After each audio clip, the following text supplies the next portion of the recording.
Assalamualaikum warahmatullahi wabarakatuh. Halo semuanya. Jadi hari ini aku berkesempatan nih untuk ngejelasin sebuah study case tentang MRP atau Material Requirement Planning. Nah, sebelum masuk ke dalam study case-nya kita hari ini, aku bakal ngejelasin nih sedikit materi tentang MRP itu sendiri. Jadi, MRP atau Material Requirement Planning itu merupakan salah satu sistem perencanaan dan juga pengendalian persediaan yang dirancang untuk memastikan ketersediaan bahan baku, komponen, dan juga produk akhir dalam jumlah serta waktu yang tepat untuk mendukung suatu proses produksi. Jadi, MRP itu sendiri itu berfungsi untuk membantu perusahaan dalam menjadwalkan pembelian dan juga produksi berdasarkan kebutuhan permintaan yang diproyeksikan, sehingga itu dapat meminimalkan kelebihan dan juga kekurangan persediaan. Nah, dari MRP itu sendiri itu terdapat empat tahapan utama. Yang pertama itu ada netting, looting, offsetting, dan juga explosion. Oke, mungkin untuk penjelasan yang pertama tentang netting, itu merupakan suatu proses perhitungan di mana perhitungan itu tuh digunakan untuk menentukan jumlah kebutuhan bersih. Jadi pada tahap netting itu dilakukan dengan menghitung selisih antara kebutuhan kotor dengan jumlah persediaan yang ada, baik yang tersedia di gudang maupun juga yang sedang dalam proses pemesanan. Jadi tujuan netting itu sendiri itu untuk mengetahui berapa banyak bahan atau komponen yang benar-benar kita perlukan dalam pemesanan agar proses produksi itu dapat berjalan tanpa kekurangan bahan. Yang kedua itu ada tahapan looting, di mana looting ini itu merupakan proses untuk menentukan besarnya jumlah pesanan yang optimal berdasarkan hasil perhitungan kebutuhan bersih yang sebelumnya. Jadi pada tahap loading ini sendiri, perusahaan itu perlu menentukan ukuran lot yang paling efisien agar tidak terjadi kelebihan maupun juga kekurangan bahan baku. Nah, untuk metode loading ini sendiri itu terdapat empat metode utama. Yang pertama itu ada Fixed Order Quantity atau FOQ, di mana FOQ ini itu menetapkan jumlah pemesanan yang selalu tetap setiap kali dipesan, namun waktu pemesanannya itu bisa berubah-ubah sesuai dengan kebutuhan. Metode yang kedua itu ada Economic Order Quantity atau EOQ. EOQ ini sendiri itu menentukan jumlah pesanan optimal dengan menyeimbangkan biaya pemesanan dan juga biaya penyimpanan. Di mana metode ini itu cocok digunakan untuk permintaan yang stabil dan juga berkelanjutan agar total biaya persediaan itu tetap minimal. Oke, metode yang ketiga itu ada lot for lot, di mana metode ini itu memesan sesuai kebutuhan bersih tiap periode tanpa ada sisa persediaan di gudang. Jadi metode ini tuh cocok untuk kebutuhan fluktuatif dan juga untuk menghindari biaya penyimpanan yang berlebih. Dan metode loading yang keempat itu ada fixed period requirement atau FPR, di mana metode ini itu melakukan pemesanan pada periode waktu tetap dengan jumlah yang sesuai dengan kebutuhan periode berikutnya. Terus tahapan kita yang ketiga setelah looting itu ada offsetting, di mana offsetting ini sendiri itu bertujuan untuk menentukan waktu yang tepat dalam melakukan pemesanan agar kebutuhan bersih itu dapat terpenuhi sesuai dengan jadwal produksi. Terus rencana pemesanan ini diperoleh itu dengan mengurangi waktu ketersediaan bahan dengan lead time yang ada, yaitu berupa selisih waktu antara saat barang dipesan hingga diterima atau antara waktu proses produksi hingga barang itu selesai dibuat. Dan tahap kita yang terakhir itu ada explosion, di mana explosion ini merupakan proses perhitungan kebutuhan kotor untuk tingkat komponen yang lebih rendah berdasarkan rencana pemesanan dari tingkat produk yang lebih tinggi. Jadi tahapan ini itu sangat bergantung pada struktur produk atau bill of material karena dari hubungan antara komponen tersebut itu dapat dihitung kebutuhan dari setiap item atau bagian dari produk itu. Oke, mungkin langsung saja kita masuk ke salah satu study case tentang MRP ini sendiri. Jadi di sini aku punya study case tentang produk akhirnya itu berupa sepeda gunung model X300. Di mana untuk struktur produk sepeda gunung itu sendiri itu bisa dilihat seperti pada gambar ini. Di mana di sini ada sepeda gunung model model X300 yang terdiri dari dua komponen sistem pendukung. Yang pertama itu ada sistem transmisi atau gear set dan ada sistem rem. Di mana di dalam sistem transmisi itu terdapat komponen shifter yang diperlukan untuk melengkapi sistem transmisi atau gear set itu tersebut. Oke, jadi berikutnya itu terdapat beberapa bagian yang kita ketahui dari soal. Yang pertama itu seperti persediaan yang di tangan dari bahan baku sifter itu sendiri ada 80. Terus rencana penerimaan itu ada pada bulan keempat sebesar 30, pada bulan ke-8 itu sebesar 70, dan juga stok aman yang ada di gudang sebesar 10. Dimana di sini juga ada lead time-nya sebanyak 2 bulan. Terus untuk bahan baku sistem rem itu memiliki persediaan di tangan sebanyak 103 dengan waktu lead time-nya 1 bulan dan juga stok amannya 25. Sedangkan untuk bahan baku sistem transmisi gearset itu direncanakan akan menerima bahan yang sudah dipesan pada bulan keempat sebesar 65, pada bulan ke-7 itu 40, dan juga pada bulan ke-10 itu sebanyak 75 dengan dengan lead time-nya itu 1 bulan.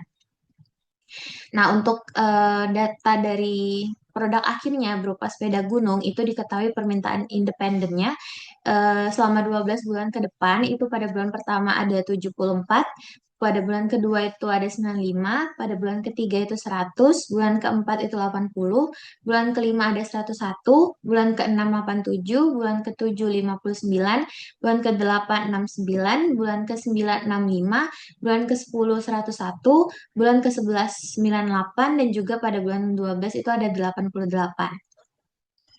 Di soal juga diketahui bahwa ada persediaan di tangan itu sebesar 25 dan juga terdapat perencanaan penerimaan barang pada bulan ketiga sebesar 40 dan juga pada bulan ketujuh sebesar 76 dengan lead time waktunya itu 1 bulan.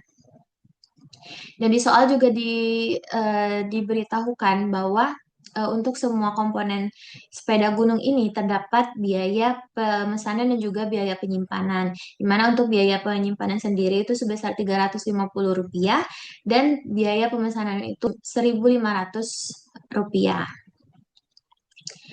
Oke, mungkin ini untuk pertanyaan yang akan kita cari pada pembahasan soal setelah ini.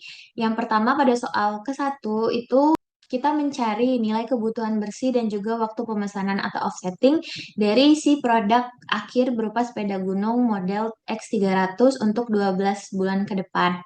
Soal yang kedua itu kita mencari nilai persediaan untuk produk akhir sepeda gunung dan juga bahan baku shifter dengan metode EOQ. Jadi pada soal ketiga ini kita disuruh mencari nilai persediaan untuk bahan komponen sistem rem dan juga bahan baku sistem transmisi gearset dengan metode lot for lot. Yang soal keempat itu kita diminta untuk menghitung biaya total yang diperlukan untuk mengolah si produk akhir sepeda gunung, bahan baku sistem rem, bahan baku transmisi atau gearset, dan juga si shifternya. Jadi pada soal kelima itu kita diminta untuk menjelaskan kembali explosion dan juga waktu pemesanan atau offsetting dari semua komponen-komponen pendukung untuk produk sepeda gunungnya. Oke, mungkin aku langsung saja masuk ke pembahasan kita. Oke, jadi untuk menjawab soal yang pertama, itu kita diminta untuk mencari kebutuhan bersih dan offsetting dari produk sepeda gunung model X300 untuk 12 bulan ke depan. Jadi di soal tadi aku sudah bilang kalau ada data berupa kebutuhan independen untuk produk sepeda gunung ini selama 12 bulan ke depan. Jadi kita masukkan semua data itu ke dalam eh, kolom kebutuhan kotor dari bulan pertama sampai bulan ke-12, di mana bulan 1 ada 74, bulan 2 ada 95, di bulan ketiga ada 100, bulan keempat 80, bulan kelima ada 101, bulan ke-6 87, bulan ke-7 59, bulan ke-8 69, bulan ke-9 ada 65, bulan ke-10 ada 101, dan bulan ke-11 ada 98, dan 12 itu ada 88. Di soal juga diketahui ada jadwal penerimaan persediaan, di mana di bulan ketiga ada 40 barang, dan bulan ketujuh itu ada 76. Terus untuk persediaan yang ada di tangan itu juga diketahui pada soal itu ada 25.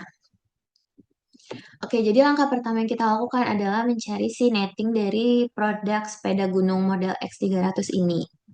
Oke, jadi untuk mencari netting itu sendiri, itu kita mencari selisih antara kebutuhan kotor itu dikurangi dengan persediaan kita di tangan, ataupun bisa dari jadwal penerimaan yang sudah kita pesan sebelumnya.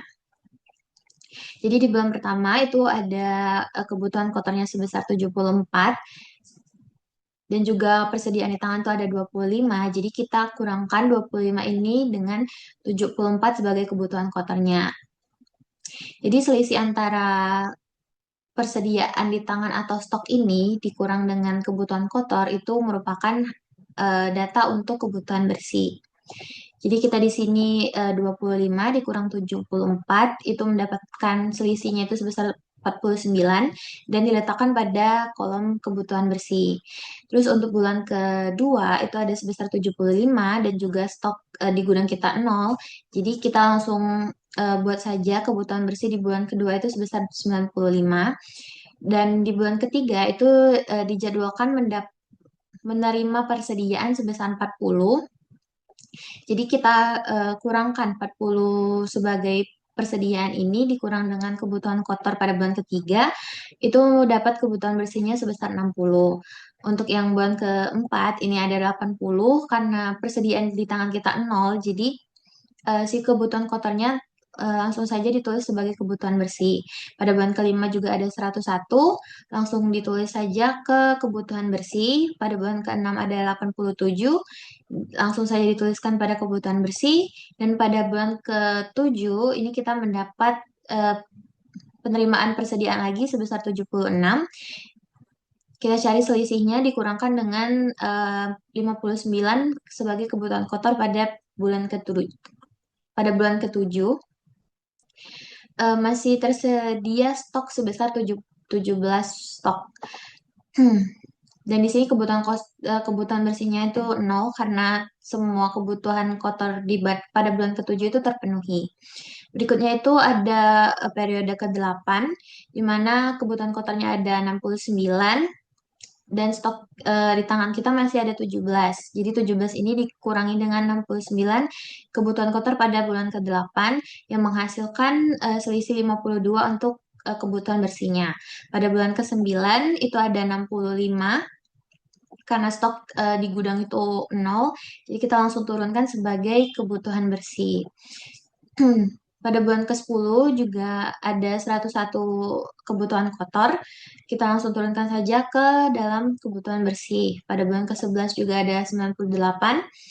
Langsung dituliskan saja di kebutuhan bersih. Dan pada bulan 12 ada 88. Langsung dituliskan untuk kebutuhan bersihnya.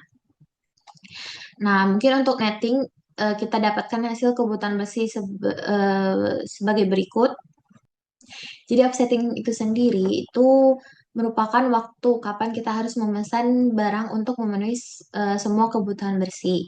Jadi pada soal produk sepeda gunung ini itu harus dihitung loadingnya menggunakan metode EOQ. Jadi offsetting untuk pemesanan barang sepeda gunung model X ini sendiri itu berdasarkan dari banyaknya looting. Mungkin untuk perhitungan looting sendiri itu akan dibahas pada soal kedua. Jadi pada soal pertama itu langsung saja dibuat offsettingnya itu berdasarkan looting pada soal kedua nanti. Oke, jadi hasil perhitungan offsetting untuk produk sepeda gunung model X300 ini sebagai berikut, di mana pada periode sebelumnya, bulan 12 itu dipesan sebanyak 87 barang. Pada bulan pertama juga 87, bulan kedua juga 87, tiga juga 87, bulan keempat juga 87, bulan kelima 87, bulan keenam tidak ada yang dipesan, pada bulan ketujuh ada 87, pada bulan ke-8 tidak ada yang dipesan, pada bulan ke-9 87, pada bulan ke-10 itu ada 174, dan pada bulan ke-11 itu 87. Oke, mungkin kita langsung ke soal yang kedua, itu mencari nilai persediaan 12 bulan ke depan untuk produk sepeda gunung dan juga bahan baku shifter dengan menggunakan Economic Order Quantity atau EOQ. Oke, untuk mencari besaran looting dengan metode EOQ sendiri, kita menggunakan rumus akar dari 2 kali D kali K per H, di mana D ini merupakan total dari jumlah kebutuhan bersih, K itu sendiri itu biaya pemesanan, dan juga H itu merupakan biaya penyimpanan. Jadi untuk kasus produk sepeda gunung model X300 ini sendiri, sebelumnya kita dari proses netting sudah diketahui nih kebutuhan bersih untuk setiap bulannya itu berapa saja. Jadi kita totalin semua ini dapat hasilnya itu sebesar 876 dikali dengan biaya pemesanan dibagi dengan biaya penyimpanan. Jadi hasilnya itu ada 2.628.000 dibagi dengan 350 rupiah. Itu dapat 7.508,571 di mana hasil akarnya itu ada 86,65 dan dibuatkan ke atas menjadi 87. 87 ini merupakan besaran looting untuk produksi sepeda gunung ini. Nah, jadi untuk proses looting itu sendiri, itu kita menghitung berapa saja produk yang harus kita pesan untuk memenuhi sebuah kebutuhan bersih. Jadi pada bulan pertama, itu kebutuhan bersih yang diperlukan itu ada sebesar 49, di mana dengan besaran looting yang kita cari dengan metode EOQ itu sendiri adalah 87. Jadi 87 ini kita kurangkan dengan 49, hasilnya 38 yang merupakan persediaan kita di gudang. Terus untuk bulan kedua ada 95, karena di gudang kita itu ada 38, jadi 38 ini kita kurangkan dengan 95. Karena kebutuhan bersihnya itu belum tercukupi, kita harus ngeluting lagi dengan besaran 87. Jadi nanti 87 ini kita tambahkan terlebih dahulu dengan 38, nanti baru kita kurangkan dengan kebutuhan bersih pada periode tersebut. Dan didapat itu besarnya persediaan kita masih di gudang itu sebesar 30. Pada bulan ke-6 kita ngeluting lagi sebesar 87 dengan persediaan 57. Pada bulan keempat kita ngeluting lagi 87 dan persediaan di gudang ada 64. Pada bulan kelima juga kita ngeluting lagi karena persediaannya kurang. Setelah diluting kita kurangkan dengan kebutuhan bersih, dapat persediaan sisanya itu adalah 50. Pada bulan ke-6 kita ngeluting lagi sebesar 87 dan sisa persediaannya itu ada 50. Di bulan ke-7 karena tidak ada permintaan kebutuhan bersih, jadi kita tidak melakukan looting di sini. Jadi persediaan di sini dibuat tetap 50. Pada bulan ke-8 ada kebutuhan bersih sebesar 52. Karena kurang persediaan kita hanya 50, jadi kita ngeluting lagi sebesar 87 dan sisa persediaannya ada 85. Pada bulan ke-9 eh, ada permintaan kebutuhan bersih itu sebesar 65 karena persediaan kita masih mencukupi, kita tidak perlu ngeluting di sini. Jadi untuk persediaan sisanya itu ada 20. Di bulan ke-10 itu ada permintaan kebutuhan bersih sebesar 101 di mana persediaan tersebut kurang dan kita harus ngeluting lagi sebesar 87. Untuk persediaan sisanya itu ada 6 pada bulan ke-10. Pada bulan ke-11 itu ada permintaan kebutuhan besi sebesar 98 di mana kita perlu ngeluting 2 kali karena jika lootingnya dilakukan sekali itu tidak bisa menutupi kebutuhan bersih yang diminta. Jadi kita perlu melakukan looting sebanyak 2 kali. Oke, setelah kita lakukan looting sebanyak 2 kali, ini nanti kita kurangkan dengan kebutuhan bersihnya 98 dan ada persediaan sebanyak 82. Pada bulan ke-12 juga ada kebutuhan bersih sebanyak 88. Kita perlu ngeluting lagi sebesar 87 dan persediaan akhirnya itu 81. Nah, untuk offsetting pada soal pertama tadi, nah ini berdasarkan ukuran lot yang dikurang dengan lead time-nya. Jadi lead time diketahui pada soal kan 1 bulan. Jadi besaran looting atau besaran produk yang akan kita pesan itu dimundurkan 1 bulan sebagai periode pemesanan barang tersebut untuk memenuhi kebutuhan bersihnya. Oke, sekarang kita mencari nilai persediaan untuk bahan baku shifter. Nah, dari soal tadi kan kita lihat nih kalau misalkan si shifter itu tuh merupakan komponen pendukung untuk sistem transmisi atau gearset itu sendiri. Jadi pada soal nomor 2 ini kita harus menghitung terlebih dahulu nih kebutuhan bersih dari si sistem transmisi atau gearset sebelum menghitung nilai persediaan dari shifter itu sendiri. Nah, jadi em, kebutuhan kotor untuk komponen transmisi atau gearset ini itu didapatkan dari nilai offsetting pada produk sepeda gunung ini. Jadi tinggal kita pindahkan data-data tersebut menjadi acuan untuk kebutuhan kotor transmisi atau gearsetnya. Terus juga di soal diketahui bahwa transmisi atau gearset ini itu akan menerima persediaan pada bulan keempat sebanyak 65, pada bulan ke-7 40, dan juga pada bulan ke-10 itu ada 75. Di mana stok di gudang itu nol. Jadi untuk kebutuhan kotor pada bulan ke-12 itu langsung kita jadikan kebutuhan bersih. Pada bulan ke-1 juga 87, pada bulan kedua juga 87, pada bulan ketiga juga 87, pada bulan keempat ini ada penerimaan persediaan sebanyak 65, jadi kita kurangkan saja 65 ini dengan 87 sebagai permintaan kotor pada bulan keempat. Karena kebutuhan kotor tersebut belum terpenuhi, maka selisihnya kita masukkan ke dalam kebutuhan bersih pada periode keempat. Berikutnya ada bulan kelima itu sebesar 87, langsung kita jadikan kebutuhan bersih saja. 6, pada bulan ke-6 ini kosong, pada bulan ke-7 itu ada barang penerimaan persediaan sebanyak 40, kita kurangkan saja dengan 87 di kebutuhan kotor dan menghasilkan selisih 47 sebagai kebutuhan bersihnya. Pada bulan ke-8 juga kosong, pada bulan ke-9 itu ada sebesar 87, kita langsung tuliskan saja sebagai kebutuhan bersihnya. Pada bulan ke-10 terdapat penerimaan lagi sebanyak 75, kita kurangkan saja dengan kebutuhan kotornya 174 di sini dan menghasilkan selisih 99.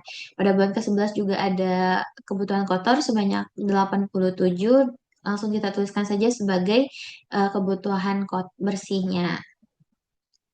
Nah, sama untuk offsetting dari transmisi atau gearset ini sendiri juga diambil dari proses looting yang akan aku jelaskan pada soal berikutnya.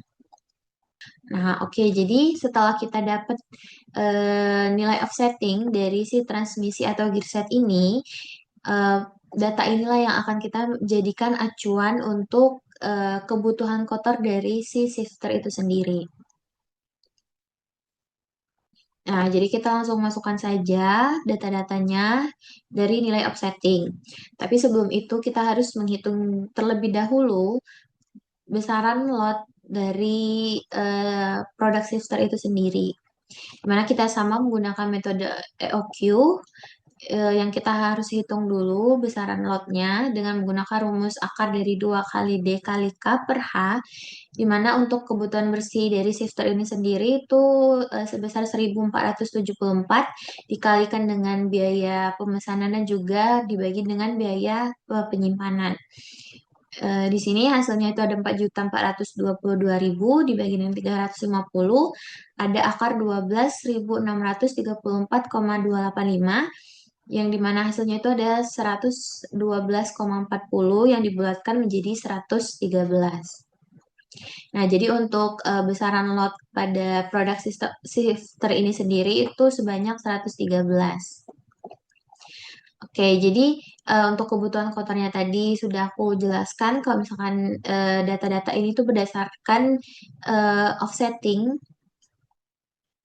pada sistem transmisi atau gearsetnya. Karena pada komponen shifter ini sendiri itu diperlukan 2 unit, jadi semua kebutuhan kotornya ini harus kita kalikan 2. Jadi untuk hasil akhir setelah dikalikan 2, di mana pada soal juga diketahui bahwa ada stok shifter sebesar 80, pada bulan keempat akan menerima persediaan sebanyak 30, dan pada bulan ke-8 itu sebesar 70. Setelah itu kita harus mencari nettingnya. Nah, jadi pada proses netting itu kita mencari selisih antara persediaan di tangan dengan kebutuhan kotor. Tapi perlu di-note dulu kalau misalkan pada shifter ini sendiri itu terdapat safety stock sebanyak 10. Jadi safety stock ini bakal kita tambahin untuk semua kebutuhan bersih untuk pemesanan shifter berikutnya. Oke, jadi pada stok kita itu ada 80, kita kurangkan dengan 174 yang merupakan selisihnya itu nanti kita jadikan kebutuhan bersih ditambah dengan safety stock yang 10. Jadi totalnya itu ada 104. Pada bulan 12 juga sama, karena 174 ini stok di tangan kita kosong, jadi 174 ini langsung diturunkan sebagai kebutuhan bersih dan ditambah dengan safety stocknya 10. Jadi hasilnya ada 184. Pada bulan pertama juga sama, ada 184. Pada bulan kedua juga 184. Pada bulan ketiga itu ada 54 sebagai kebutuhan bersih setelah ditambah dengan safety stock yang 10.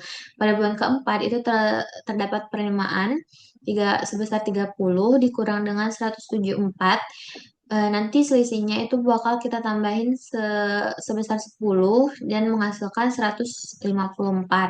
Pada bulan kelima itu kosong, tidak ada permintaan. Pada bulan keenam itu ada 94. Kita langsung tuliskan saja karena stok di tangan kita itu ada 0. Kita langsung tuliskan di kebutuhan bersih ditambah dengan safety stock yang 10, totalnya 104. 104. Pada bulan ke-7 tidak ada permintaan. Pada bulan ke-8 ada penerimaan persediaan sebesar 70. Ini kita kurangkan dengan kebutuhan kotornya 174. Nanti selisihnya kita tambah dengan safety stocknya. Jadi totalnya 114. Pada bulan ke-9 ada 198. Langsung kita tuliskan saja di kebutuhan bersih ditambah dengan 10. Totalnya 208. Pada bulan ke-10 juga ada 174. Langsung kita tuliskan di kebutuhan bersih dan ditambah dengan 10. Totalnya 184. Nah, untuk ukuran loadingnya itu sendiri kan tadi kita udah ketemu nih dengan metode Q sebesar 113 untuk per loadingnya. Jadi kita mulai hitung untuk loading dari si shifter ini sendiri. Pada bulan ke-11 periode sebelumnya itu ada permintaan kebutuhan bersih sebanyak 104, di mana kita loading di sini 113 dan persediaannya itu ada 9. Pada bulan ke-12 ini kita terjadi loading sebanyak 2 kali untuk memenuhi kebutuhan bersih sebesar 184. Jadi persediaan sisanya itu ada 51. Pada bulan ke-1 juga kita ngeluting sebanyak 2 kali untuk memenuhi kebutuhan bersihnya sebesar 184 dan ada persediaan sebanyak 93. Pada bulan kedua kita ngeluting lagi 113, sisa persediaan itu 22. Pada bulan ketiga juga itu ada kita ngeluting lagi 113 dan persediaannya itu 81. Terus pada bulan keempat kita ngeluting lagi dan ada persediaannya sebanyak 40. Pada bulan kelima tidak ada permintaan kebutuhan bersih, jadi persediaannya tetap 40. Pada bulan keenam itu kita ngeluting lagi untuk memenuhi kebutuhan bersih 104 pada bulan keenam. Dan persediaan akhirnya itu ada 49. Pada bulan ke-7 tidak ada permintaan, jadi persediaannya tetap 49. Pada bulan ke-8 itu kita ngeluting 1 kali untuk memenuhi kebutuhan bersih pada bulan ke-8 itu sebesar 114. Dan sisa akhirnya itu ada 48. Pada bulan ke-9 kita ngeluting sebanyak 2 kali untuk memenuhi kebutuhan bersih pada bulan ke-9 sebesar 208. Dengan sisa persediaan itu ada 66. Pada bulan ke-10 kita juga melakukan looting sebanyak 2 kali untuk memenuhi kebutuhan bersihnya sebesar 184 dan pada sisa persediaan akhirnya itu ada 108. Nah, oke, untuk soal kita yang ketiga masih sama, kita diminta untuk mencari nilai persediaan eh, selama 12 bulan ke depan dari produk dari bahan baku sistem rem dan juga sistem transmisi. Tapi kali ini kita menggunakan metode load for load. Di mana metode load for load itu sendiri itu besaran ukuran loadingnya itu berdasarkan dengan jumlah kebutuhan bersih. Jadi di gudang perusahaan itu tidak terdapat penyimpanan barang. Oke, mungkin kita langsung saja hitung untuk bahan baku sistem transmisi atau gearset. Jadi pada bagian atas tabel ini merupakan hasil dari netting kita sebelumnya. Yang didapat kebutuhan bersihnya itu ada pada bulan ke-12 ada 87, pada bulan pertama ada 87, bulan kedua 87, bulan ketiga 87, bulan keempat 22, pada bulan kelima 87, pada bulan ketujuh ada 47, pada bulan ke-9 ada 87, pada bulan ke-10 ada 99, dan pada bulan ke-11 itu ada 87. Karena kita menggunakan metode load for load, jadi besaran ukuran lotnya ini itu disesuaikan dengan kebutuhan bersihnya. Jadi kita langsung tulis saja kebutuhan bersih ini sebagai ukuran lot dari eh, besaran pemesanan untuk si bahan baku sistem transmisi dan juga gearsetnya.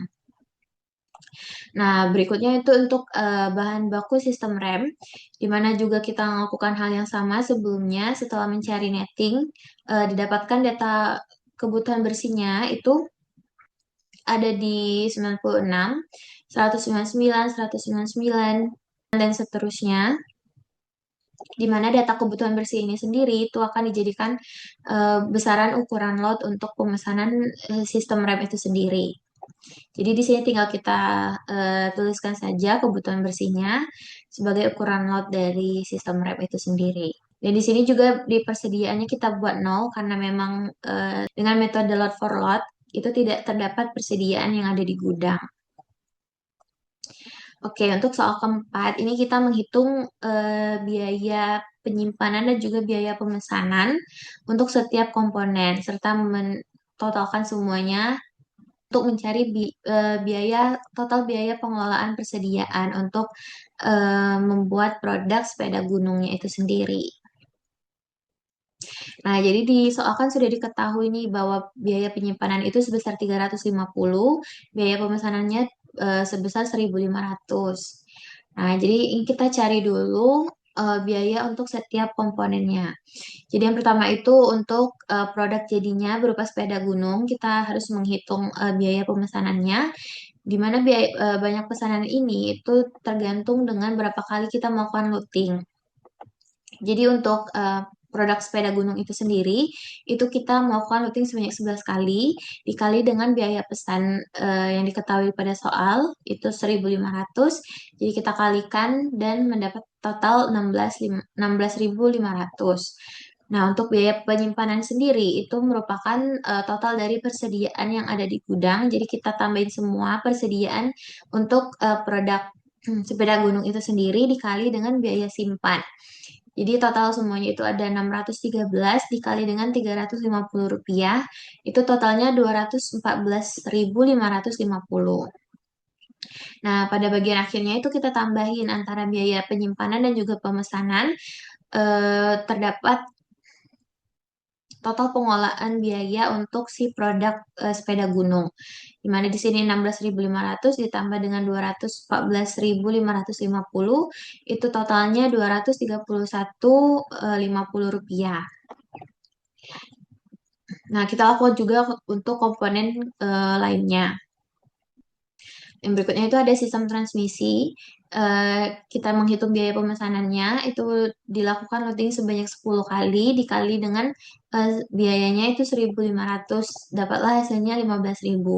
Nah, untuk biaya penyimpanannya sendiri itu dibuat nol karena sistem transmisi itu sendiri itu menggunakan metode load for load, di mana tidak ada barang persediaan yang ada di gudang. Jadi untuk biaya penyimpanan sendiri itu nol. Jadi untuk biaya pengelolaan untuk sistem transmisi itu sendiri itu sebesar 15.000. Nah, berikutnya itu kita menghitung biaya bahan dari shifter. Nah, jadi di sini biaya pemesanannya itu dilakukan loading sebanyak 14 kali dikali dengan 1.500 itu hasilnya 21.000. Dan untuk biaya pemesanannya sendiri itu total persediaan yang ada di gudang sebanyak 656 dikali dengan Rp350. Totalnya itu 229.600. Nah, terus kita tambahin biaya pemesanan dan juga biaya penyimpanannya itu 21.000 ditambah 229.600, totalnya itu 256.600. Nah, untuk komponen yang terakhir itu ada sistem rem, di mana dilakukan pemesanan sebanyak 10 kali dikali dengan 1.500, hasilnya itu 15.000. Pada biaya pada sistem rem juga itu menggunakan metode lot for lot, jadi biaya penyimpanannya tuh dibuat nol. Dan total akhir untuk sistem rem itu sendiri itu ada 15.000. Nah, setelah menghitung semua biaya per komponen, ini kita hitung total biaya secara keseluruhan. Jadi ini kita dapat dari perhitungan sebelumnya, itu tinggal kita jumlahkan dan dapat jumlahnya sebesar 511.650. Nah, jadi dari hasil perhitungan total pengelolaan persediaan sepeda gunung itu, kita dapat total sebesar 511.650 untuk biaya pemesanan juga biaya penyimpanan selama 12 bulan ke depan. Nah, mungkin ini kita bahas pertanyaan kita yang kelima, soal kita yang kelima, itu tentang em, waktu pemesanan atau offsetting dengan metode explosion bill of material. Nah, jadi untuk menjawab model explosion itu sendiri, itu diperlukan analisis hubungan antara komponen dalam struktur produk sepeda gunung. Jadi melalui model ini, waktu pemesanan setiap bahan itu ditentukan secara bertingkat, dimulai dari produk utama hingga komponen yang paling bawah. Jadi dengan mempertimbangkan lead time juga dari masing-masing komponen, itu proses offsetting dilakukan agar setiap bahan dari sistem rem, sistem transmisi, dan juga shifter itu tersedia tepat waktu saat dibutuhkan dalam perakitan sepeda gunungnya. Nah, ini merupakan explosion yang digambarkan dari produk akhirnya sepeda gunung model X, di mana juga ada komponen sistem transmisi dan juga sistem rem, di mana nanti sistem transmisi ini terdapat komponen yang paling kecil berupa shifter. Nah, jadi dari gambar tersebut itu menggambarkan alur offsetting dari produk sepeda gunung itu sendiri dan komponen-komponen penyusunnya. Jadi di mana eh, sepeda gunung itu membutuhkan dua komponen utama. Yang pertama itu ada sistem transmisi sebanyak 1 unit, sistem rem itu sebanyak 2 unit, dan nanti komponen transmisi itu memiliki tingkat turunan lebih lanjut, di mana ada dibutuhkan shifter sebanyak 2 unit. Nah, jadi untuk alur offsetting ini sendiri itu menunjukkan hubungan hierarkis antara komponen, mulai dari produk akhir hingga komponen paling dasarnya. Oke, mungkin aku bakal langsung jelasin untuk perhitungan offsetting dari produk sepeda gunung model X, di mana lead time-nya itu 1 bulan. Jadi sebelumnya juga aku sudah singgung sedikit kalau misalkan offsetting ini nih diambil dari em, ukuran lot yang kita cari pada proses syuting. Jadi tinggal kita kurangkan dengan waktu lead time-nya 1 bulan. Jadi lot pada bulan pertama itu kita harus sudah pesan barangnya itu pada bulan ke-12 periode sebelumnya. Pada bulan kedua juga kita harus sudah pesan pada bulan pertama dan seterusnya. Jadi di sini tinggal kita mundurin aja 1 bulan untuk waktu pemesanan barang berdasarkan besaran lotnya. Terus ini untuk offsetting pada bahan baku sistem transmisi, di mana lead time-nya juga 1 bulan. Jadi kita langsung lihat saja pada ukuran besar lot. Nanti kita kurangkan dengan lead time-nya 1 bulan. Hasil yang didapat seperti ini. Terus untuk yang bahan baku shifter juga sama. Jadi kita lihat besaran lotnya. Nanti kita kurangkan dengan waktu lead time-nya di sini itu 2 bulan. Jadi kita kurangkan, kita mundurkan waktu pemesanannya itu sebanyak 2 bulan dari periode besaran lot yang kita lakukan. Terus untuk yang terakhir itu ada bahan baku sistem rem, juga mempunyai lead time 1 bulan. Jadi kita langsung lihat saja pada ukuran lotnya. Nanti kita mundurkan 1 bulan untuk dijadikan acuan offsetting atau waktu pemesanan komponen sistem rem itu sendiri. Oke, mungkin sekian penjelasan aku untuk menjawab sebuah study case tentang komponen membuat atau merakit sepeda gunung model X300, di mana di sini secara keseluruhan hasil perhitungan material requirement planning atau MRP untuk produk sepeda gunung tersebut itu menunjukkan bahwa penerapan metode perencanaan kebutuhan material itu disusun secara sistematis yang guna memastikan ketersediaan bahan tepat waktu dan juga berdasarkan jumlah dan juga waktunya. Jadi melalui tahapan perhitungan kebutuhan bersih atau netting, looting, dan juga offsetting, hingga mode explosion untuk setiap komponen itu dapat direncanakan dengan baik sesuai dengan struktur produknya masing-masing. Di sini juga kita menggunakan metode EOQ untuk menghasilkan efisien dalam pengendalian persediaan untuk komponen dengan kebutuhan yang lebih stabil, sedangkan penggunaan metode load for load itu lebih efektif guna menghindari kelebihan stok pada komponen dengan kebutuhan yang fluktuatif. Jadi kesimpulannya penerapan MRP ini itu dapat membantu perusahaan mengoptimalkan biaya, menjaga kelancaran produksi, serta meningkatkan efisiensi dalam pengelolaan rantai pasok. Mungkin sekian pemaparan aku tentang study case dari MRP itu sendiri. Mohon maaf apabila ada kesalahan dalam penjelasan dan juga pengerjaan. Saya akhiri. Wassalamualaikum warahmatullahi wabarakatuh. Terima kasih.